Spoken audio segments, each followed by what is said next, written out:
10 بجے رات کے بعد سے لے کر صبح 6 بجے تک مائک پر پابندی ہے۔ میرے بھائیوں ذرا اپنی بھی سوچو، ہمارے یہاں تو یہ ہے کہ ہم جرجیس صاحب کی آواز بھلے ہی 5-10 ہزار آدمیوں میں نہ پہنچ پائے بغیر مائک کے، لیکن ہمارے لیے نمونہ موجود ہے۔ 1,44,000 صحابہ کو جو خطبہ دیا تھا اللہ کے رسول نے، وہ بنا مائک کے دیا تھا، قصبہ اونٹنی پر کھڑے سوار ہو کر آپ نے وہ خطبہ دیا تھا 1,44,000 صحابہ کو۔ ہمیں کیا ڈراتے ہو؟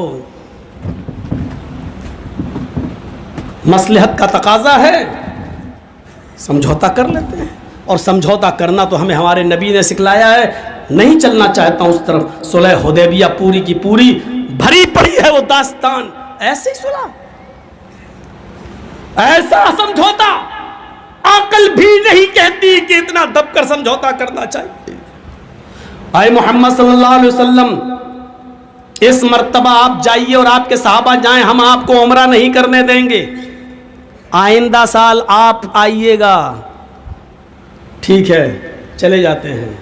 آئندہ سال آپ آئیں گے، 3 دن سے زیادہ آپ کو مکے میں رہنے کی اجازت نہیں دی جائے گی۔ یا اللہ، مکے میں ہمارے باپ دادا کے گھر آج بھی موجود، اور ہم ہی کو ہمارے گھروں سے روکا جا رہا ہے۔ ہمارے باپ دادا کی زمینیں آج بھی مکے میں پڑی ہوئی ہیں، اور ہم ہی سے کہا جا رہا ہے کہ مکے میں 3 دن سے زیادہ نہیں رکنے دیا جائے گا۔ ہم ہی نے اس ملک کو آزاد کرایا ہے، اور ہم ہی سے کہا جا رہا ہے کہ تمہیں اپنے دستاویز دکھانا پڑیں گے کہ تم اس ملک کے ناگرک ہو یا نہیں ناگرک۔ اس سے بڑا ظلم ہمارے اوپر اور کیا ہو سکتا ہے؟ لیکن اس کے باوجود اللہ کے نبی نے کہا ٹھیک ہے، ہم 3 دن سے زیادہ مکے میں نہیں رکیں گے۔ اس سال نہیں جائیں، ٹھیک ہے، جا رہے ہیں واپس۔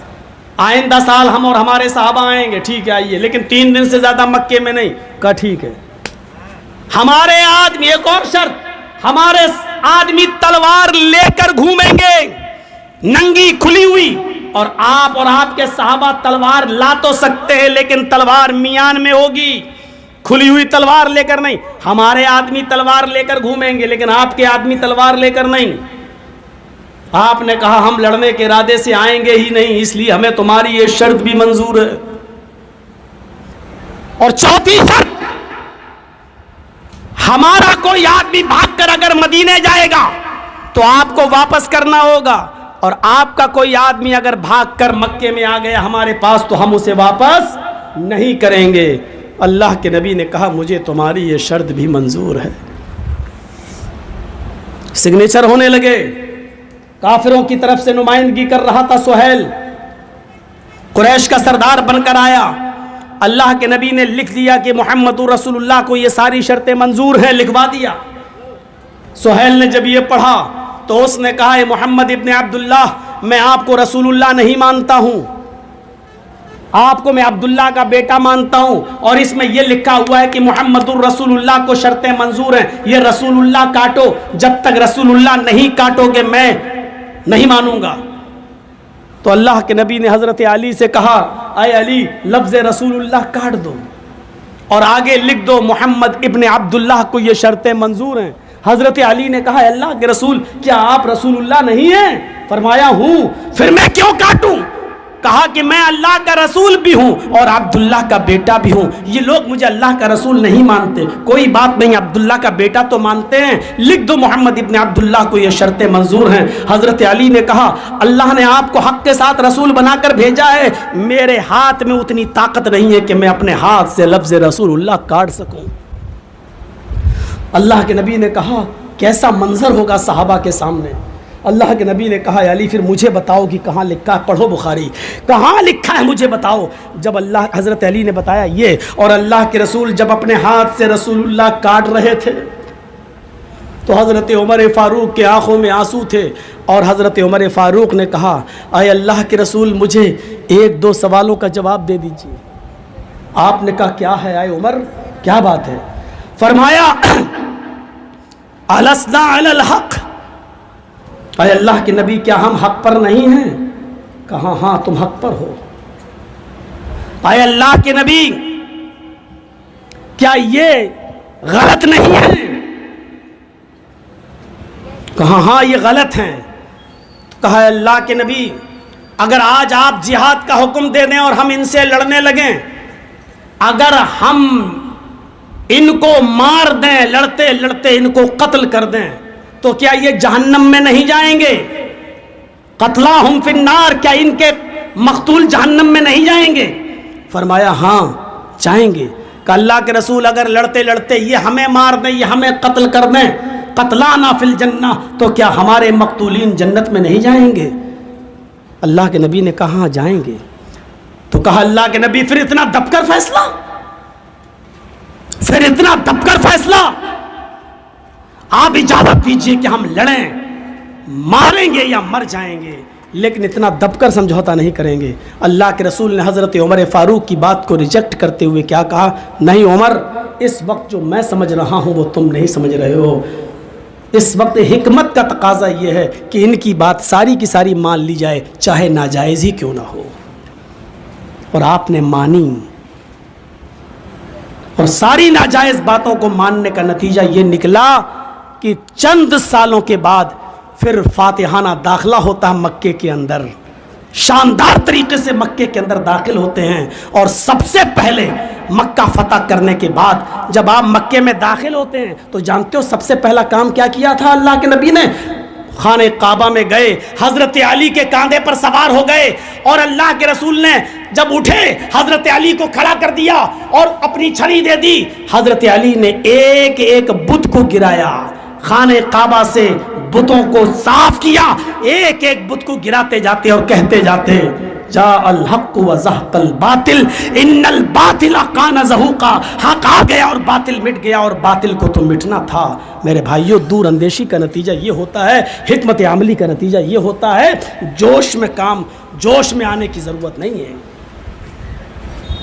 یہ ساری چیزیں ہمیں شریعت نے بتائی ہیں، ساری چیزیں ہمیں قرآن و حدیث کے اندر ملتی ہیں۔ ایسے حالات ہو جائیں تو ہمیں کیا کرنا چاہیے؟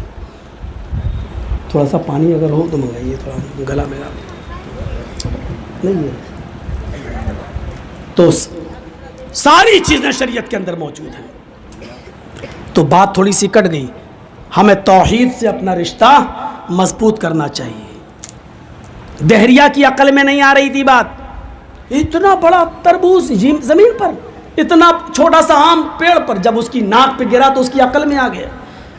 تو اللہ نے جو کچھ بھی کرتا ہے اس کے کام میں حکمت ہوتی ہے۔ یہ الگ بات ہے کہ ہم اس کی حکمت کو سمجھ پائیں یا نہ سمجھ پائیں۔ اپنی عقل کو اس حد تک دوڑائیے جس حد تک دوڑ سکتی ہے۔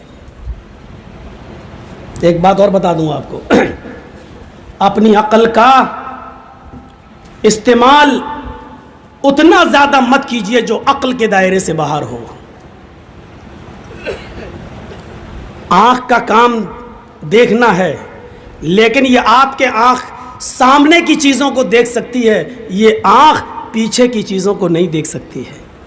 اب آپ کہیں کہ اس آنکھ کا کیا کام ہے جو سامنے کی چیز کو دیکھ رہی، پیچھے دکھ ہی نہیں رہا، بیکار ہے۔ کان کا کام سننے کا ہے۔ آپ یہاں بیٹھ کر میری آواز سن سکتے ہیں، لیکن 2 کلومیٹر دور جب آپ چلے جائیں اور مائک بھی نہ ہو تب آپ کا کان میری آواز نہیں سن سکتا بغیر کسی آلے کے۔ اب یہ مت کہنا موبائل میں تو لندن بھی سن لیتے ہیں لوگ بغیر کسی آلے کے۔ اب آپ یہ کہیں کہ مجھے تو یار 5 کلومیٹر دور کی آواز ہی نہیں سنائی دے رہی ہے، کوئی آدمی چلا رہا ہے مجھے سنائی نہیں دے رہا، یہ کان بیکار ہے۔ کان سے اتنا ہی کام لو جتنا کان کے بس میں ہے، آنکھ سے اتنا ہی کام لو جتنا آنکھ کا دائرہ ہے، عقل سے اتنا ہی کام لو جتنا عقل کا دائرہ ہے۔ ہم عقل سے کچھ زیادہ ہی کام لینے لگے ہیں، ایسا کیوں ہو گیا ہے؟ یہ آپ کا کام نہیں ہے۔ اسلام نے ایک مرد کو 4 عورت رکھنے کی اجازت دے دی، لیکن ایک عورت کو 4 مرد رکھنے کی اجازت نہیں دی۔ اب آپ سوچو ایسا کیوں؟ یہ آپ کی عقل کا دائرہ نہیں ہے۔ آپ اس عقل سے اس حد تک مت سوچئے، سوچیں گے تو سمجھ لو کہ آپ اپنی آنکھ سے پیچھے کو چیزوں کو دیکھنے کا کام کر رہے ہیں جو نہیں دیکھ سکتے ہیں آپ۔ اللہ کے نبی نے فرمایا جب بچہ ماں کے پیٹ سے پیدا ہو، لڑکا ہے اور لڑکی 2 ہی ہوتا ہے، لڑکا یا لڑکی، اگر بچہ پیشاب کر دے تو بچے کے لڑکے کے پیشاب کی جگہ پر پانی کا چھینٹا مارا جائے گا، لیکن لڑکی اگر آپ کے بیڈ پر یا بستر پر یا کپڑے پر پیشاب کر دے تو لڑکی کے پیشاب کو دھویا جائے گا، لڑکے کے پیشاب پر چھینٹے مارے جائیں اور لڑکی کا پیشاب دھویا جائے، ایسا کیوں ہے؟ اب آپ اس کے پیچھے پڑ جائیں گے تو آپ اپنی عقل سے اتنا کام لینا چاہتے جو آپ کی عقل کے دائرے میں نہیں ہے۔ اللہ کے نبی نے فرمایا جب موزوں پر مسح کرو تو اس کے اوپر کے حصے پر مسح کرو، جبکہ عقل یہ کہتی ہے کہ گندگی نیچے لگتی ہے، آپ زمین پر چلیں گے تو مٹی یا ناپاکی نیچے لگے گی، تو قاعدے سے مسح نیچے کرنا چاہیے، ایسے ایسے پانی لے کے ایسے، تاکہ نیچے کا حصہ پاک ہو جائے، لیکن اللہ کے رسول نے نیچے نہیں بلکہ اوپر مسح کرنے کا حکم دیا ہے، اوپر۔ عقل کہتی ہے نیچے لیکن ہمیں اوپر کرنا ہے، ایسا کیوں حکم دیا؟ یہ آپ جو چیز سوچ رہے ہو وہ آپ عقل سے اس کے دائرے سے زیادہ کام لے رہے ہو جو آپ کی عقل کا دائرہ نہیں ہے۔ اگر دنیا میں دو ہی ہر آدمی کے عقل پر آدمی چلنے لگے تو معاف کیجئے گا، آپ کی عقل کچھ اور کہے گی اور میری عقل کچھ اور کہے گی، اور اسی عقل کا لوگوں نے ناجائز فائدہ اٹھایا۔ تو آج دیکھ لیجئے برطانیہ میں اور امریکہ میں انہوں نے کہا اس میں عقلی طور پر کوئی برائی نظر نہیں آتی کہ لڑکے لڑکوں کے ساتھ ریلیشن شپ میں رہیں اور لڑکیاں لڑکیوں کے ساتھ ریلیشن شپ میں رہیں۔ برطانیہ اور امریکہ میں باقاعدہ لڑکے لڑکوں کے ساتھ شادی کر کے رہ رہے ہیں اور لڑکیاں لڑکیوں کے ساتھ شادی کر کے رہ رہی ہیں باقاعدہ۔ انہوں نے کہا اس میں عقلی طور پر کیا برائی؟ اگر کوئی لڑکا کسی لڑکے کے ساتھ رہنا چاہتا ہے تو عقلی طور پر کوئی برائی نہیں، اگر کوئی لڑکی کسی لڑکی کے ساتھ رہنا چاہے تو عقلی طور پر اس میں کوئی برائی نظر نہیں آتی ہے۔ یہ عقل کا ناجائز فائدہ اٹھایا گیا ہے، یا یوں کہہ لیا جائے کہ اپنی عقل کو اس کے دائرے سے بڑھا کر اس کے اوپر بوجھ ڈال دیا گیا ہے جو عقل کا کام نہیں تھا، لیکن انہوں نے اپنی عقل کا ناجائز استعمال کیا۔ تو یہ ایسی چیزیں، ورنہ آپ کے سپریم کورٹ کے اندر بھی یہ چیز پاس ہو چکی ہے بھارت کے اندر سے کہ اگر آپ کی بیوی بھی آپ کی مرضی کے مطابق اگر آپ کے بستر پر نہیں سوتی ہے تو آپ اس کو زبردستی اس کے ساتھ ہم بستری نہیں کر سکتے ہیں۔ اگر آپ نے زبردستی اپنی بیوی کے ساتھ ہم بستری کی تو یہ بھی ریپ مانا جائے گا۔ یہ آپ کے بھارت کے قانون کا ایک حصہ ہے، سپریم کورٹ کا ایک حصہ ہے۔ آپ کے بھارت کے سپریم کورٹ کا ایک قانون یہ بھی ہے کہ اگر آپ کی بیوی ہے، آپ نے کانٹیکٹ کیا ہے، آپ اس کے شریر کے مکمل مالک نہیں ہیں، اگر وہ اپنی مرضی سے آپ کی بیوی ہوتے ہوئے بھی اگر کئی لوگوں کے ساتھ ریلیشن رکھنا چاہے تو آپ اس کے اوپر کیس نہیں کر سکتے ہیں، کیونکہ اس کا جسم ہے، اس کی مرضی ہے، وہ آپ کی بیوی ہے ضرور، آپ اس سے فائدہ اٹھائیں گے، لیکن اگر وہ کسی دوسرے کے ساتھ بھی اگر اپنے سمبند بنانا چاہے تو کوئی جرم نہیں ہے، کیونکہ وہ آزاد ہے۔ میرے بھائیوں، یہ اسی عقل کا نتیجہ ہے کہ لوگوں نے اس عقل سے اتنا کام لے لیا ہے جو اس عقل کا دائرہ نہیں ہے۔ آنکھ سے ہم یہاں بیٹھے بیٹھے ہم دیوار کی چیزیں دیکھنا چاہتے ہیں، یہاں بیٹھے بیٹھے ہم کلکتہ کے کیا ہو رہا وہ دیکھنا چاہتے ہیں، یہ آنکھ کے دائرے سے باہر ہے۔ ہم یہاں بیٹھے بیٹھے پاکل ریلوے اسٹیشن پر کلیوں کی آواز سننا چاہتے ہیں جو ہمارے کان کے دائرے سے باہر ہے۔ اسی طریقے سے یہ عقل کا ناجائز فائدہ ہے، اور عقل کو اگر آزاد چھوڑ دیا جائے تو معاف کیجئے گا، میں بہت ہی واضح لفظوں میں کہہ دینا چاہتا ہوں، غور سے سنیے گا، اگر عقل کو آزاد چھوڑ دیا جائے تو میں پوچھنا چاہتا ہوں کہ پھر ایک بہن کے ساتھ نکاح کرنے میں اور بیٹی کے ساتھ شادی کرنے میں کیا برائی ہے؟ مجھے بتائیے، عقلی طور پر بتائیے کیا برائی ہے؟ بلکہ میں تو یہ کہتا ہوں کہ آپ کی بہن بڑی خوبصورت ہے، آپ اپنی بہن کے جذبات کو سمجھتے بھی ہیں، آپ نے ناز و نخلوں میں پالا بھی ہے، آپ دولت مند بھی ہیں۔ عقل مندی تو یہ کہتی ہے کہ آپ اپنی بہن کے اور اپنی بیٹی کے زیادہ مستحق ہیں کہ آپ اس کے ساتھ نکاح کریں۔ یہ کون سی عقل مندی ہے کہ اپنے گھر کی دولت کو آپ کسی دوسرے کے حوالے کر دیں؟ اور دوسرے کی سڑی ہوئی دولت کو آپ اپنے گھر میں لے آئیں اور اپنے گھر کی مہارانی بنا لیں. عقل، یہ کون سی عقل مندی ہے؟ لیکن میرے بھائیوں، اس کو کوئی بھی دنیا کے اندر اس کو صحیح نہیں مانتا ہے. نہ بھارت کا قانون اس کو صحیح مانتا، نہ امریکہ. میں پوچھنا چاہتا ہوں کیوں؟ کہتا کہ نہیں، شرم و حیا بھی. یہ آپ کتنی بھی چیزیں کہہ لیں، سماج سوسائٹی کی دہائی دے دیں، معاف کیجئے گا، آپ یہ صرف سماج اور سوسائٹی کی دہائی دے سکتے ہیں، لیکن مجھے یہ بتائیے عقلی طور پر اس میں کیا برائی ہے؟ جو کام ہماری بہن کے ساتھ ہمارا بہنوئی کرتا ہے، وہ کام کیا ایک بھائی نہیں کر سکتا ہے؟ بچے پیدا وہاں ہوں گے، کیا بچے پیدا اس گھر میں نہیں ہو سکتے ہیں؟ بلکہ ہمیں اپنی بہن اور اپنی بیٹی کے مزاج سے ہم زیادہ واقف ہیں. ہم جتنا اچھی طریقے سے اس کے ساتھ رہ لیں گے، دوسرا نہیں رہ پائے گا. عقل تو یہ کہتی ہے، لیکن میرے بھائیوں، یہ عقل کا دائرہ ہے جو محدود ہے. جب عقل ہماری کام کرنا بند کر دیتی ہے تو وہاں پر ایک تیسرا علم کام کرتا ہے جس کو کہتے ہیں وحی الہی. وحی الہی کی ضرورت وہیں پڑتی ہے جہاں ہماری عقل کا دائرہ ختم ہو جاتا ہے.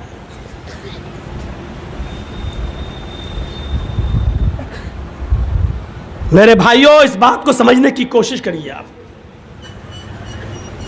ہم جو چیز سوچیں ضروری نہیں کہ وہ سچ ہو، اس لیے عقل کا ناجائز استعمال کرنا چھوڑ دیجیے. یہ شریعت نے بتایا ہے کہ بہن کے ساتھ رشتہ تم نہیں کر سکتے ہو. یہ شریعت نے بتایا ہے، وحی الہی نے بتایا ہے کہ بیٹی کے ساتھ نکاح کرنا حرام ہے. یہ شریعت نے بتایا ہے کہ ماں کے ساتھ نکاح کرنا حرام ہے.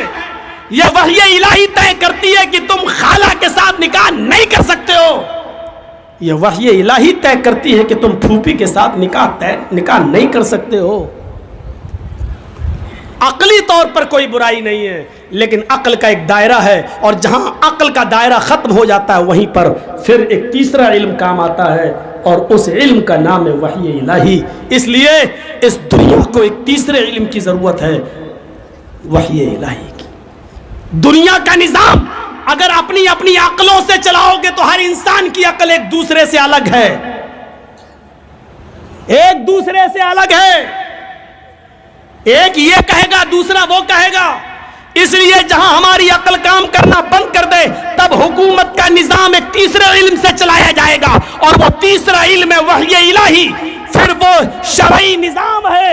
جب شرعی نظام نافذ ہوگا میرے بھائیوں، وہاں پھر کسی کی عقل ختم ہو جائے گی، اس لیے کہ تمہاری عقل یہ کہتی ہے، اس کی عقل یہ کہتی ہے. ایک عقل کہتی ہے زنا کار نے زنا کیا ہے، اس کو 2-4 مہینہ جیل میں رکھ کے سزا دے دو.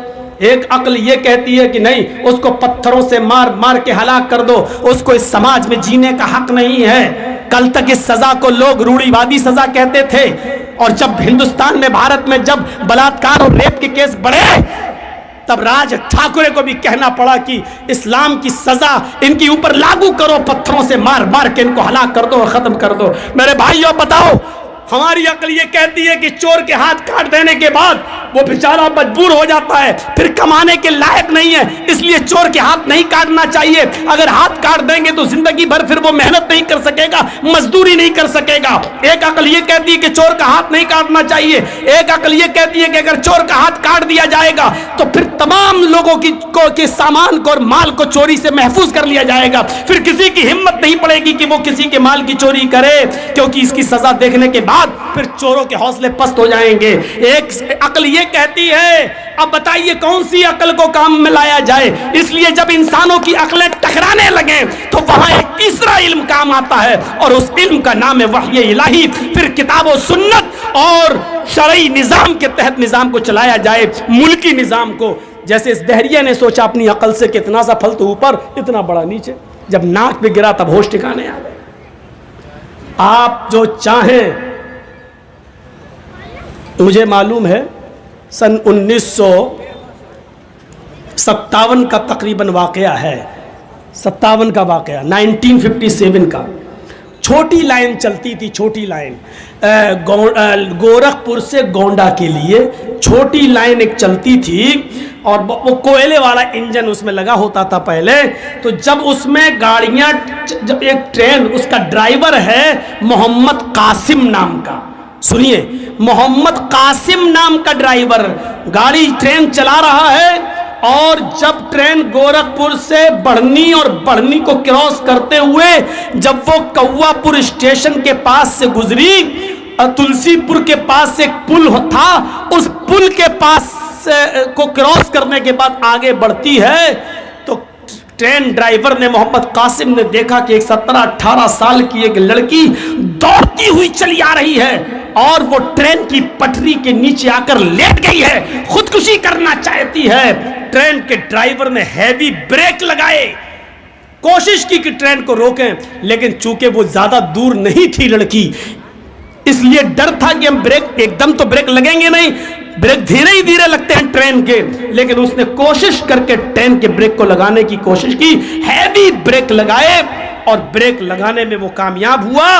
جب اس نے مڑ پیچھے دیکھا تو کیا دیکھتا ہے کہ لڑکی میں اور ٹرین کے پہیے میں صرف ایک بالشت کا، ایک بتے کا فرق ہے۔ لڑکی ٹرین کے پہیے کے نیچے ہے، لیکن ایک بالشت رہ گئی ہے، اگر ایک بالشت اور گاڑی آگے بڑھ جاتی تو لڑکی کے اوپر چڑھ جاتی۔ ٹھنڈی سانس لی کہ لڑکی بچ گئی۔ ٹرین کا ڈرائیور نیچے اترتا ہے، اتنے میں کھیت میں کام کرنے والے لوگ اس لڑکی کو بچانے کے لیے جب دوڑتے ہیں تو ٹرین کے ڈرائیور کے ساتھ ساتھ لوگ وہاں جمع ہیں۔ جب اس لڑکی کو اٹھایا جاتا ہے، اس کی سانس سونگی جاتی ہے، دل کی دھڑکن دیکھی جاتی ہے، تو پتہ چلتا ہے کہ لڑکی ہارٹ اٹیک سے مر چکی ہے۔ ٹرین اس کی اوپر نہیں چڑھی، لیکن ٹرین کی پہیے کا خدشہ اس لڑکی کو لے ڈوبا، یہ سوچتے ہوئے کہ ہم مریں گے تو کیسے مریں گے، ٹرین چند قدموں پر ہے، اس سے پہلے کہ پہیہ اس کے اوپر چڑھتا اس کو اٹیک پڑا اور وہ مر گئی۔ پہیہ چلنے سے پہلے، چڑھنے سے پہلے وہ لڑکی مر گئی۔ اس وقت محمد قاسم نے یہ بیان دیا کہ آج قرآن کی اس آیت کے اوپر میرا یقین بہت مضبوط ہو گیا، ما تشاؤون الا ان یشاء اللہ، جو تم چاہو ضروری نہیں کہ وہ پورا ہو، پورا وہی ہوتا ہے جو اللہ چاہتا ہے۔ میں نے پوری کوشش کی اس لڑکی کو بچانے کی، میں نے پوری کوشش کی اس 18 سال کی لڑکی کو بچا کر اس کے ماں باپ کے حوالے کر دیا جائے، پوری کوشش کی، اور زندگی میں میں نے اپنی لائف میں اتنے ہیوی بریک کبھی نہیں لگائے، لیکن اس کے باوجود میں اس لڑکی کو نہیں بچا سکا۔ اس لیے یہ سوچنا کہ کسی کی جان بچانا یا کسی کی جان لینا انسان کے ہاتھ میں ہے، یہ تصور غلط ہے، یہ کسی کی انسان کے ہاتھ میں نہیں ہے۔ اگر کسی کی جان بچانا انسان کے ہاتھ میں ہوتا تو معاف کیجئے محمد قاسم اس لڑکی کی جان کو بچا لیتا اور کامیاب ہو گیا، لیکن محمد قاسم نے کہا کہ آج یقین ہو گیا اس بات، قرآن کی آیت پر تو پہلے سے مانتا ہوں، لیکن آج مکمل یقین ہے کہ جو ہم چاہیں وہ ضروری نہیں کہ پورا ہو، وہی ہوتا ہے جو اللہ رب العالمین چاہتا ہے۔ ہمارے آپ کے چاہنے سے کچھ نہیں ہوتا۔ توحید ہمارا رشتہ مضبوط کر، اور دنیا کا ہر مذہب یہی کہتا ہے، دنیا کا ہر نظام ہمیں انسانیت سے جوڑتا ہے، اور قرآن نے تو خاندان قرار دے دیا ہے۔ پڑھیں، یہ جو میڈیا والے جو اچھالتے رہتے ہیں اور اپنے پالتو کتوں کو پال رکھا ہے، ذرا تصور کریں کہ اسلام نے کیسا تصور پیش کیا ہے۔ یا ایھا الناس انا خلقناکم من ذکر و انثی وجعلناکم شعوبا وقبائل لتعارفوا ان اکرمکم عند اللہ اتقاکم۔ ہائے سمپورن جگت کی مانو ذاتی ہے، ساری دنیا کے انسانوں، اللہ کیا کہہ رہا ہے؟ ہائے ساری دنیا کے انسانوں، آئے ساری دنیا کے لوگوں، انا خلقناکم من ذکر و انثی، ہم نے تم کو ایک مرد سے اور ایک عورت سے پیدا کیا ہے، ہم نے تم کو ایک استری سے ایک پرش سے جنما ہے، تمہارا باپ ایک، تمہاری ماں ایک، تم آدم کے بیٹے ہو، تم آدم کی سنتان ہو، تم حوا کے بیٹے ہو، تم آشو کے پتر ہو، تم شتروپا کی سنتان ہو، تمہارا باپ ایک، تمہاری ماں ایک۔ مجھے میڈیا والے دکھائیں آج جو کتوں کی طرح ڈیبیٹ میں بھونک رہے ہیں، وہ مجھے بتائیں اتنی بڑی انسانیت کس دھرم کے اندر موجود ہے جو ساری دنیا کے انسانوں کو ایک باپ اور ایک ماں کا سنتان کہہ رہا ہو، ایک ہی باپ اور ایک ہی ماں کی اولاد کہہ رہا ہو، تمہارا باپ ایک تمہاری ماں ایک۔ اسلام ہمیں کہتا ہے تم کسی پر ظلم نہ کرو، کسی کو مت ستاؤ، تمہارا باپ ایک ہے، تمہاری ماں ایک ہے، تم آدم کے بیٹے ہو، تم حوا کی اولاد ہو۔ وَجَعَلْنَاكُمْ شُعُوبًا وَقَبَائِلَ لِتَعَارَفُوا، ہم نے تم کو شعبوں میں قبیلوں میں اس لیے بانٹا ہے، ہم نے تمہیں شعبوں میں قبیلوں میں اس لیے رکھا ہے، ہم نے تمہاری ذاتیں برادریاں اس لیے بنائی ہیں تاکہ تم ایک دوسرے کو پہچان سکو، اس لیے نہیں بنائی کہ خان یہ کہے کہ میں سب سے افضل، انصاری کہے کہ ہم سے اونچا کوئی نہیں، ترک کہے کہ ہم سب سے بڑے، پٹھان کہے کہ ہم تو اصلی انسان ہیں۔ ایسے نہیں، تم ایک باپ کے اور ایک ماں کے بیٹے ہو، ہم نے قبیلے بنائے ہیں، برادریاں بنائی ہیں تاکہ تم ایک دوسرے کو پہچان سکو، ایک دوسرے کو چن سکو۔ کوئی بڑا نہیں، کوئی چھوٹا نہیں، اِنَّ أَكْرَمَكُمْ عِندَ اللَّهِ أَتْقَاكُمْ، تم میں بڑا وہ ہے جو سب سے زیادہ اللہ سے ڈرتا ہے۔ اسلام یہ کہتا ہے، ہاں سنو، اسلام یہ کہتا ہے، غور سے سنو، محمد رسول اللہ نے فرمایا اگر تم بائک سے جا رہے ہو، موٹر سائیکل کا سفر کر رہے ہو، فور ویلر کا سفر کر رہے ہو، سواری پہ گزر رہے ہو، اونٹ پہ جا رہے ہو، گھوڑے پر بیٹھے ہو، کسی بھی سواری کر رہے ہو اور تمہاری نظروں کے سامنے ایک پتھر پڑا ہوا نظر آ جائے، سڑک پر روڈ پر ایک پتھر پڑا ہے، کیلے کا چھلکا پڑا ہے، شریعت کہتی ہے، اسلام کہتا ہے، تمہاری نظر جب اس پتھر کے اوپر پڑ جائے، اے میڈیا والوں لکھو، یہ مانوتا بتائی ہے اسلام نے، یہ انسانیت سکھلائی ہے اسلام نے کہ اپنی گاڑی سے اترو، فور ویلر سے اترو، موٹر سائیکل سے اترو، گھوڑے سے اترو، گدھے سے اترو، سواری سے اترو، اونٹ سے اترو، اس پتھر کو ہٹا دو۔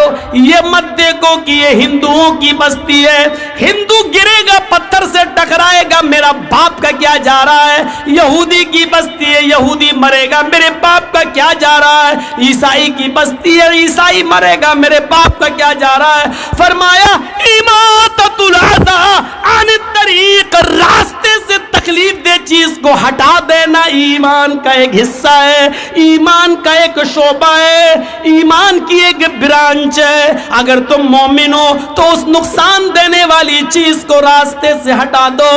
جو اسلام کیلے کے چھلکے پر پیر رکھنے سے پھسل جانا تمہارا گوارا نہ کر رہا ہو، ہندو بھائیو، عیسائیو، یہودیو، غور سے سنو، میری آواز تم تک پہنچ جائے گی، اس جلسے سے نہیں تو یوٹیوب چینلوں سے پہنچ جائے گی۔ اسلام کو یہ بھی گوارا نہیں کہ کوئی ہندو، کوئی عیسائی، کوئی جینی، کوئی بدھسٹ، کوئی سکھ، کوئی کرسچن کیلے کے چھلکے پر پیر رکھ کے پھسل جائے، یا کوئی بچہ یا بوڑھا پھسل جائے اور گر جائے اور اس کو چوٹ لگ جائے۔ اسلام اتنا بھی گوارا نہیں کرتا کہ کسی کو چوٹ لگ جائے، گر جائے، وہ تمہارا قتل ہوتے ہوئے دیکھنا کیسے گوارا کر لے گا، وہ تمہیں مرتا ہوا دیکھنا کیسے گوارا کر لے گا۔ اسلام کی تعلیم تو یہ کہتی ہے کہ کسی کے پیر کیلے کے چھلکے پر پڑے ہو، وہ گر جائے، اس سے بہتر ہے کہ کیلے کا چھلکا ہٹا دو، پتھر ہٹا دو، تکلیف دہ چیز ہٹا دو، یہ اسلام کہتا ہے۔ ہاں سنو، اسلام کی تعلیم کیا ہے، غور سے سنیے۔ روزہ جو ہمارے یہاں فرض ہے، فرض روزہ جو ابھی گزرے ہیں ایک ہفتہ پہلے، یہ رمضان کا روزہ جو کسی بھی کنڈیشن میں معاف نہیں ہے، ہاں کسی بھی کنڈیشن میں معاف نہیں ہے، رخصتی تو ہے لیکن معافی نہیں ہے۔ اگر بیمار ہو چھوڑ دو، لیکن بیماری ٹھیک ہو جانے کے بعد چھوٹے ہوئے روزے کو پورا کرنا ہے. سفر میں ہو چھوڑ دو, بعد میں پورا کرنا ہے. یہ روزہ اتنا زبردست فریضہ ہے کہ رمضان کے مہینے میں اگر عورتیں پیریڈ سے ہو جائیں, ان کو مہینہ شروع ہو جائے, تو وہ نماز بھی چھوڑیں گی اور روزہ بھی چھوڑیں گی. 5 دن 6 دن جس عورت کی عادت ہے اتنے دن نماز نہیں پڑھیں گی, اتنے دن روزہ بھی نہیں رکھیں گی. لیکن روزے کا فریضہ اتنا اہم ہے. اسلام یہ کہتا ہے کہ جب عید کے بعد وہ صحیح ہو جائیں, نہا لیں, پاک ہو جائیں, تو چھوٹے ہوئے روزے تو وہ پورے کریں گی, لیکن ان دنوں کی چھوٹی ہوئی نمازیں وہ پوری نہیں کریں گی. نمازیں معاف ہیں, یعنی چھوٹی ہوئی نمازیں ان دنوں کی ان عورتوں کو پورا کرنے کا حکم نہیں دیا, وہ ان کی اوپر سے معاف کر دی گئی ہیں. لیکن چھوٹے ہوئے روزوں کو ان کو ہر حال میں پورا کرنا ہوگا. جرجیت صاحب روزہ رکھتے رکھتے بیمار ہو گئے, 2 روزے چھوٹ گئے. سوچتے تھے کہ عید کے بعد رکھ لیں گے, لیکن 2 روزے جرجیت صاحب نہیں رکھ پائے. محرم کا مہینہ, شوال کا مہینہ جانے سے پہلے انتقال ہو گیا. جرجیت صاحب کے جو 2 روزے چھوٹ گئے ہیں ان کو پورا رکھنا تھا, بیماری کی وجہ سے چھوٹے, ان کو پورا رکھنا تھا دوسرا سال روزہ آنے سے پہلے, لیکن انتقال ہو گیا. تو یہ مرنے کے بعد بھی میرے اوپر سے معاف نہیں ہے. اب یہ چھوٹے ہوئے 2 روزے میری اولاد پورا کرے گی, میری بیوی رکھے گی, میری بہن رکھے گی, میرا باپ رکھے گا, میرے خون کا کوئی رشتہ ہوگا وہ رکھے گا. غور کیجئے, یہ اتنا زبردست فریضہ ہے یہ روزہ جو کسی بھی کنڈیشن میں معاف نہیں ہے. بہت زیادہ کوئی بوڑھا آدمی ہے جو روزہ ہی نہیں رکھ سکتا ہے, اس کی اوپر سے بھی معاف نہیں ہے. ہر روزہ نہیں رکھے گا, لیکن ہر ایک دن کے روزے کے بدلے میں مال فدیہ دے گا. ایک مسکین کھانا کھلائے گا, ایک فقیر کو کھانا کھلائے گا, پیٹ بھر کے اس کو کھانا کھلانا ہے. اب چاہے تو 30 دن کا اکٹھا اس کو دے دے, یا 30 دن اپنے گھر میں بلا کر کھلائے, یا 30 دن کے کھانے کا راشن اس غریب آدمی کے گھر میں پہنچا دے. لیکن راشن پہنچانے سے پہلے سمجھ لینا, صرف چاول پہنچاؤ گے تو نہیں چلے گا. راشن جب پہنچاؤ گے تو 30 دن کا پورا راشن پہنچانا پڑے گا. یہاں اس میں دال بھی شامل ہے, چاول بھی شامل ہے, سبزی بھی شامل ہے, یہاں تک کہ تیل اور مرچ مسالہ, یہاں تک کہ نمک, یہاں تک کہ چولہے میں جلنے والی لکڑیاں بھی اس میں شامل ہیں. یہ پورا کا پورا خرچہ آپ کو 30 دن کے روزوں کا اس کو دینا پڑے گا. یہ روزہ اتنا بڑا فریضہ ہے جو کسی بھی کنڈیشن میں معاف نہیں ہے میرے بھائیوں. لیکن اسلام یہ کہتا ہے جرجیت صاحب بیمار ہیں, جرجیت صاحب روزے سے ہیں, جرجیت صاحب کے بغل میں پڑوس میں رادھے کرشنا نام کا آدمی رہتا ہے, اس کا بیٹا بیمار ہے, اس کو آپریشن کی ضرورت ہے. ڈاکٹر نے کہہ دیا ارجنٹ, 1 بوتل خون کی ضرورت ہے, 1 بوتل بلڈ کی ضرورت ہے. اس کے گروپ کا بلڈ چاہیے, اس کے گروپ کا بلڈ نہیں مل رہا ہے. جرجیت صاحب کا بلڈ گروپ وہی ہے جو اس ہندو لڑکے کا ہے. اسلام یہ کہتا ہے اس کی فوراً جان بچانے کے لیے جرجیت صاحب آپ فوراً ہاسپٹل جائیے, 1 بوتل بلڈ دیجئے اور جلدی سے اس کو چڑھوائیے اور اس کی جان بچائیے. جرجیت صاحب کہنے لگے 1 بوتل خون دیں گے تو روزہ ٹوٹ جائے گا. اسلام یہ کہتا ہے کہ یہاں پر کسی کی جان بچانے کے لیے اپنے روزے کو توڑ دو. ایک غیر مسلم بچہ ہے, انسانیت کا تقاضا ہے, روزہ بعد میں پورا کیا جا سکتا ہے, لیکن وقت پر اگر بلڈ نہ ملا تو اس کی جان چلی جائے گی, اس کو فوراً بلڈ دو. جرجیت صاحب کو اپنا روزہ توڑنا پڑے گا اور روزہ توڑ کر بلڈ دے کر اس کی جان بچانا پڑے گی. میڈیا والوں لکھو اور بیان دو, اسلام یہ شکشا دیتا ہے, اسلام یہ تعلیم دیتا ہے. تمہاری طرح نہیں کہ رام کا نام بدنام کرو, پیڑ سے باندھ دو, جے شری رام کے نعرے لگاؤ, مسجدوں سے بھی گزرو تو رام کا نام لگاتے ہوئے گزرو, یہ نعرہ لگاتے ہوئے سنو. اگر تمہارے عقیدے کے مطابق رام چندر جی جیوت ہیں, زندہ ہیں, تو یقین مانو کہ ان کی آتما اندر سے کتنی